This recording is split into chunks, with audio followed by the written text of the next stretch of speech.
Evangelho de Mateus, capítulo de número 13 e o versículo de número 10. Eu sempre ouvi falar sobre o reino de Deus. Muitas pessoas falam sobre vamos trabalhar para o reino, vamos crescer no reino, mas na verdade eu nunca tinha aprendido o que é o reino de Deus. Desde criança a gente ouvia falar sobre isso, então me despertou a curiosidade de entender o que é o reino de Deus. Jesus falou para os discípulos irem e ensinar e pregar o evangelho do reino. Aí eu aprendi que tem o evangelho do reino e tem o evangelho de Jesus. O que é o evangelho de Jesus? É a salvação, é a cruz, é o sangue, né? É o evangelho que ele morreu. Então, antes de ele morrer, nunca foi pregado o evangelho da salvação, mas o evangelho do reino. Você vai ver que Jesus sempre ele falou aos discípulos de pregar o evangelho do reino.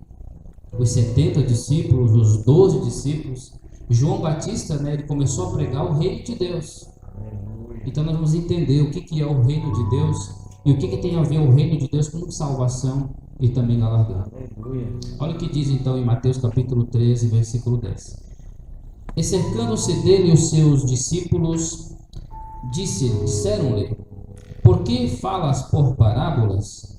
Ele respondendo disse-lhes: porque vós é dado conhecer os mistérios do reino dos céus, mas a eles não lhe é dado, porque aquele que tem se dará e terá em abundância, mas aquele que não tem, até aquilo que tem será tirado.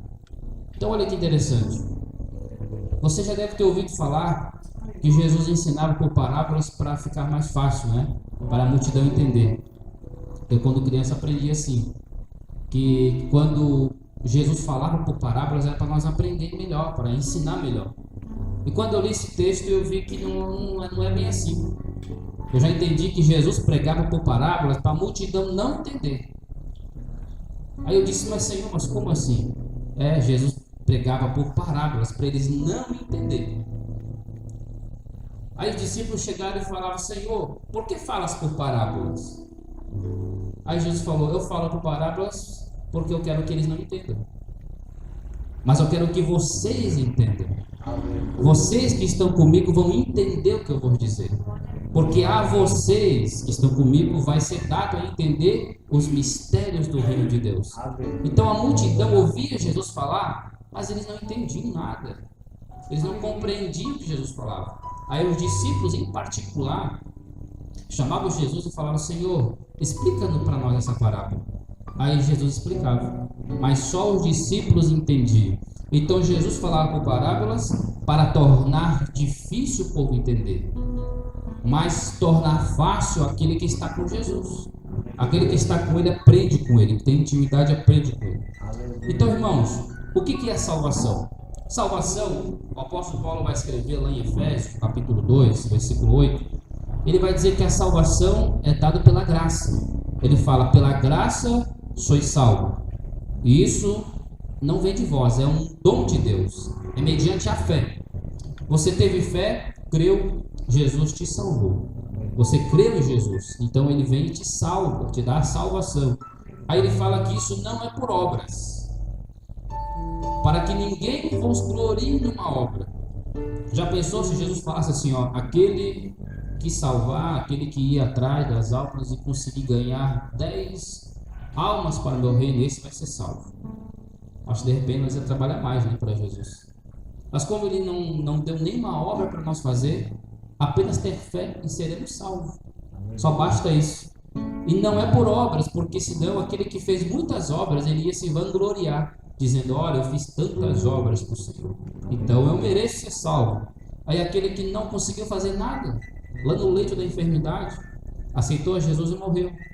Nós temos um exemplo na Bíblia do ladrão da cruz, o malfeitor da cruz, que reconheceu Jesus como Salvador e Jesus lhe salvou, mas não praticou nenhuma obra. Então, ou seja, ele ia chegar diante de Deus e Deus ia dizer, onde é que estão as tuas obras? E ele ia dizer, Senhor, eu não tenho obras porque te aceitei no último momento da minha vida, então tu não pode ser salvo. Já pensou se fosse assim? Muitos de nós talvez ficaríamos. Mas Jesus disse que a salvação é pela graça, basta crer nele. Então, o que é galardão? Galardão é uma recompensa. Galardão é um pagamento pelo aquilo que nós fazemos. Então, salvação é presente. Salvação é graça, Ele nos dá. Agora, galardão, irmãos, já é uma recompensa. E essa recompensa se dará quando? No reino de Deus. Então, o reino de Deus, ele é primeiro invisível. Se você quiser guardar e anotar, o reino de Deus, ele é invisível. O reino de Deus também, ele é manifesto. Ele é manifestação. Melhor, antes da manifestação, ele é atraído. Então, invisível, atraído e manifestação. Então, primeiro ele é invisível. Nós não vimos o reino de Deus. Os discípulos, os fariseus chegaram para Jesus e falaram: aonde está o reino de Deus? Aí Jesus respondeu: o reino de Deus não está ali e não está aqui. Ele está entre vós. Ele está em vós. Ou seja, o reino de Deus, ele é invisível. Nós não vimos, mas ele já está em nosso meio. Ele já está presente. E o reino de Deus, ele é atraído. Nós vamos atrair o reino de Deus para essa terra, para que ele se torne visível, para que ele se manifeste. Então, até então, ele é invisível. Nós não vimos o seu reino, apenas trabalhamos para o reino, mas não vimos o reino. E ele vai ser manifesto. Jesus ensina algo tremendo, irmãos, na oração do Pai Nosso. Ele diz assim: quando vocês orardes, orais assim: Pai Nosso que estás no céu, santificado seja o teu nome. Aí ele fala: venha a nós o teu reino, e seja feito nele, assim como já é feito no céu. Ou seja, ele está dizendo que o reino de Deus, ele vai ser manifesto através da santificação do seu nome. Quando o seu nome for santificado em toda a terra, aí o reino dele é atraído e manifesto. Ou seja, se eu botar a mão no enfermo, irmãos, e curar, o nome dele não é santificado, o nome dele é glorificado. As pessoas vão dar glórias a Deus. Se eu trazer uma palavra, se eu pregar, e você dizer: nossa, que palavra linda, que Deus te use assim, o nome dele não foi santificado, o nome dele foi glorificado. Ou seja, nas nossas obras, o nome dele é glorificado. Agora, o nome de Jesus, ele é santificado através do sacrifício, através da oferta. Então ele fala assim na oração do Pai Nosso, que quando as ofertas são trazidas ao teu altar, o teu nome vai ser santificado. E Paulo, ele fala isso aos Romanos, dizendo assim, que esse sacrifício agora, ele é o que? O nosso corpo. Ele é o nosso culto racional ao Senhor. Que ele deve ser santo, ele deve ser agradável ao Senhor. E tem que agradar, tem que ser aceito diante do Senhor, que é o nosso culto racional. Então, ou seja, essa oferta que estamos dando aqui hoje, reunidos, nós estamos santificando o nome dele. Ele está sendo santificado através de nós. Mas as nossas obras, ele não é santificado, ele é glorificado. Então, ou seja, o reino de Deus, ele vai ser manifesto através da santificação do seu nome. E aí ele se tornará visível. Agora eu vou dizer algo para os irmãos. Quando que esse reino se manifestará? Quando que vai haver a manifestação do seu reino? Na sua vida. Quando Jesus voltar com o seu poder, com a sua glória, então ele vai ser manifesto o seu reino em um período chamado de milênio. Um período de 1000 anos. Ou seja, durante 1000 anos, Cristo irá reinar com a igreja nessa terra. Você sabia que Deus, ele deu o reino a Adão? O reino de Deus foi dado a Adão. Deus colocou Adão como o primeiro regente do seu reino. Mas Adão então caiu. Você sabe da história. Adão caiu o reino.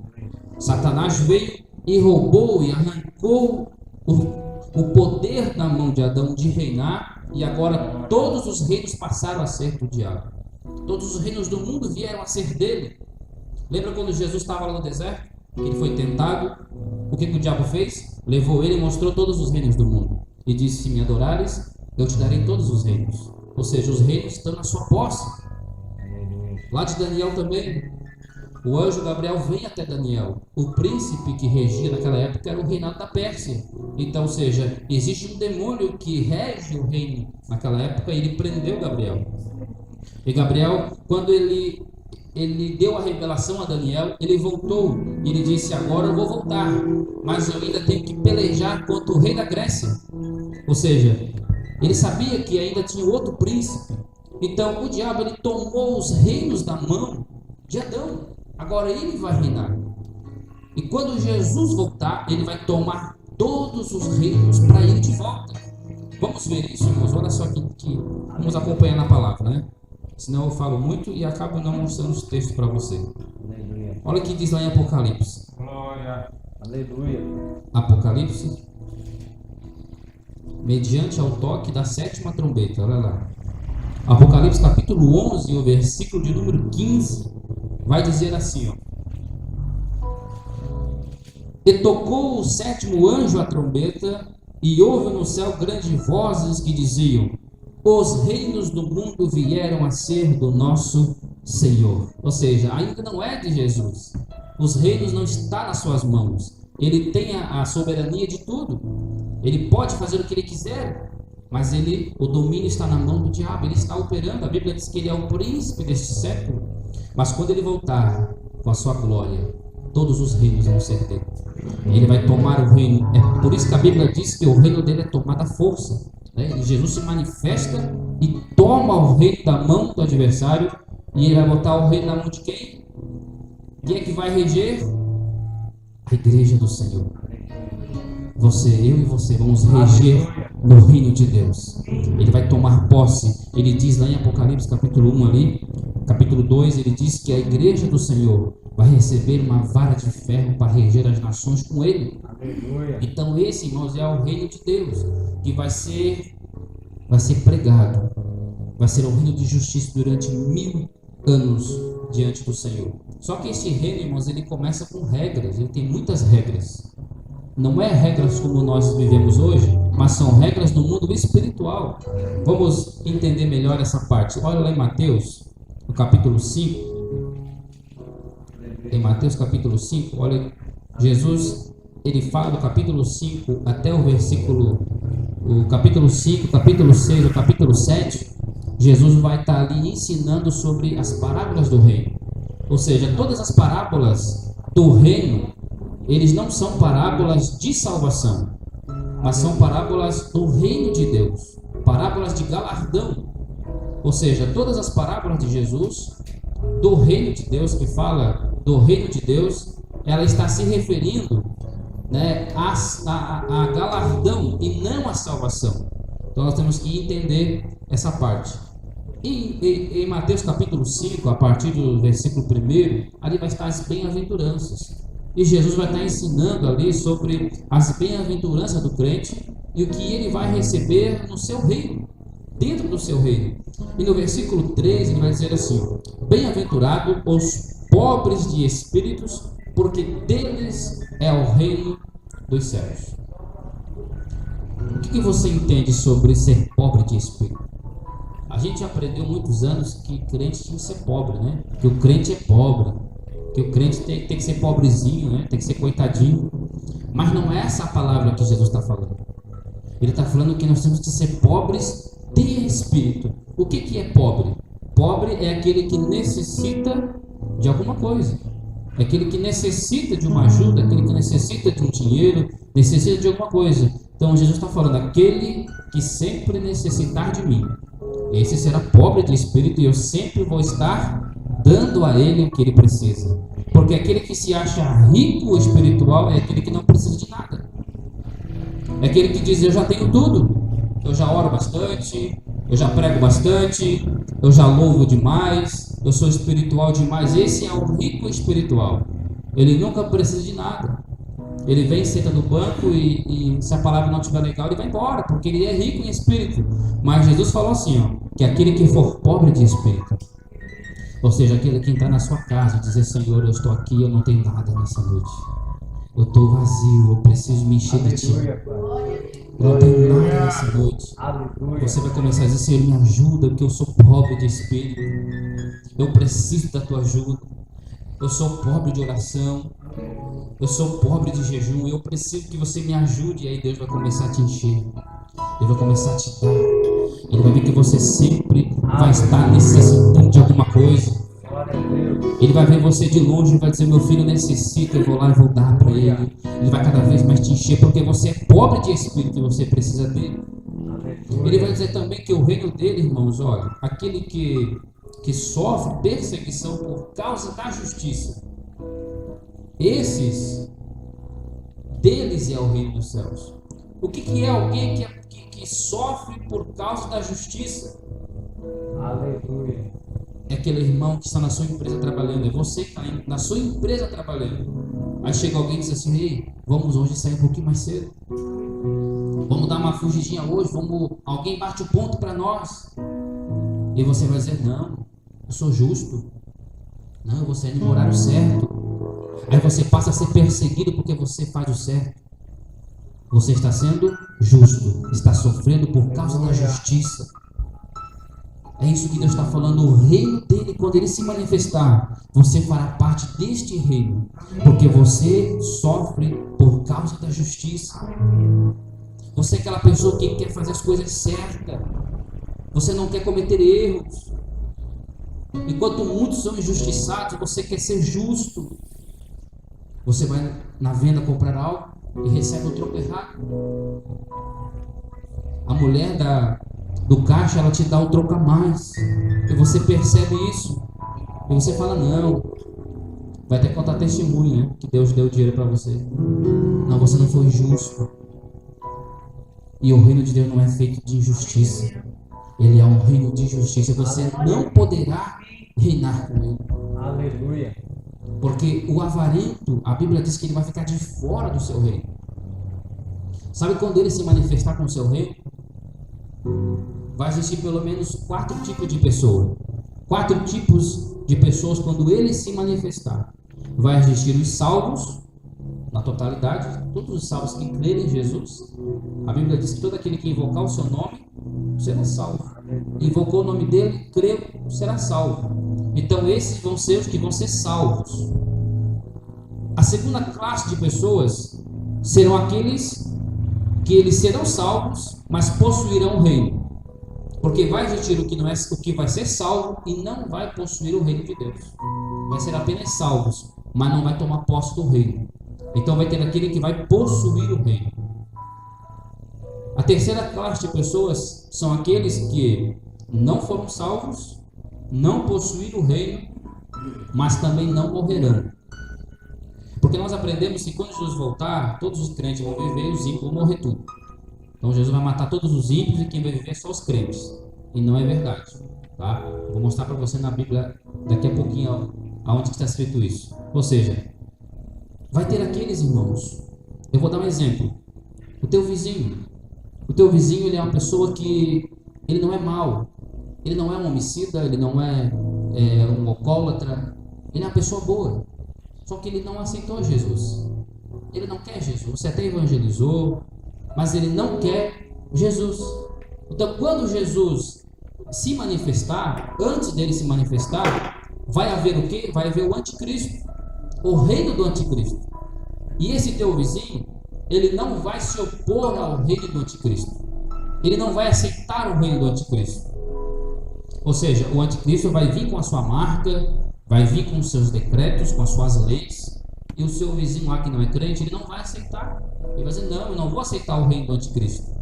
Então, quando Jesus se manifestar, ele vai ser poupado. Jesus não vai matar ele, Jesus vai poupá-lo. Ele vai matar somente aqueles que aceitarem a marca da besta. Amém? Amém. Vamos ler? Vamos conferir? Olha o que diz lá em Zacarias. Zacarias, o profeta Zacarias, no capítulo 14 e versículo 16. Se você puder ler depois em casa todo esse capítulo 14, para você ter uma melhor compreensão do texto todo, o contexto, né? Mas eu vou ficar só com o versículo 16. Zacarias 14, 16 vai dizer assim, ó. Esse contexto todo está falando da vinda de Jesus, da manifestação do seu reino. Aí ele fala assim, ó, no versículo 16. E acontecerá que todos aqueles que restarem das nações que vierem contra Jerusalém subirão de ano em ano para adorar o Rei, o Senhor dos Exércitos, para celebrar as festas das cabanas ou do tabernáculo também, é a mesma palavra. Ou seja, ele está falando que todas aquelas nações que não se opuseram contra Jerusalém, aquelas nações que não subiram com o anticristo, serão poupadas, elas vão viver, porque a igreja vai reinar sobre elas. Aleluia. A igreja vai reinar sobre elas. Aleluia. E todas as nações do mundo inteiro, elas vão de ano em ano subir a Jerusalém, aonde nós estaremos. Porque toda a igreja do Senhor, quando for arrebatada com o Senhor, ela vai ser levada a Jerusalém, a Sião, o lugar onde estará o grande rei, aonde estará Jesus, aonde ele vai descer com poder e glória, aonde a Bíblia diz que ele vai descer e sobre os montes das oliveiras ele vai se partir em dois, e ali ele vai ter batalha, ali ele vai matar todos os ímpios que aceitaram a marca da besta. E agora aqueles que não aceitaram a marca da besta, mas eles também não aceitaram a Jesus, eles vão viver por 1000 anos reinando, mas a igreja vai reinar sobre eles. Eles vão trabalhar e vão trazer o ouro, a prata, o mantimento, tudo para nós, tudo para você, tudo para mim, tudo para você que estará no reino de Deus. Nós vamos ser recompensados nesse tempo de 1000 anos. A justiça de Deus estará nesses 1000 anos. A Bíblia diz que tudo aquilo que Ele tirou de você, que o sistema tirou de nós, tudo aquilo que nós perdemos nessa terra, Ele vai nos dar no mínimo 7 vezes mais no seu reino. Eu já fui injustiçado. Eu já fui para a rua de uma empresa por justa causa, sem dever, e perdi a causa na justiça. Não consegui provar o contrário e perdi a causa. Foi 1 ano de trabalho que eu saí da porta da empresa com R$200, que foi meus dias trabalhados naquele mês, e todos os meus direitos eu perdi. Fui injustiçado.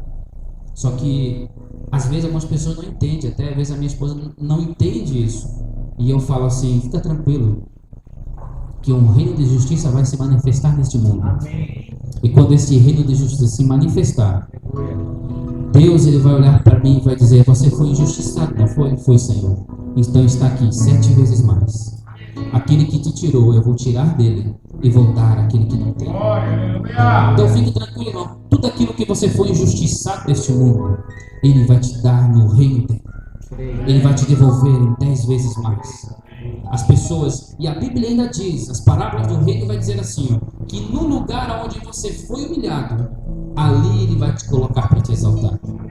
Que aonde você sofreu injustiça, é ali que Ele vai botar você a reinar. Marcelo, você já se olhou, você governando Santa Catarina? Já se imaginou, pastor, você governando o Brasil? Já se imaginou, irmão, você governando as nações? Porque esta é a manifestação do seu reino. Aleluia. Esta é a aparência do reino de Deus. Jesus falou assim, ó, o meu reino é semelhante... Aí ele começa a dizer, um homem que deu a um homem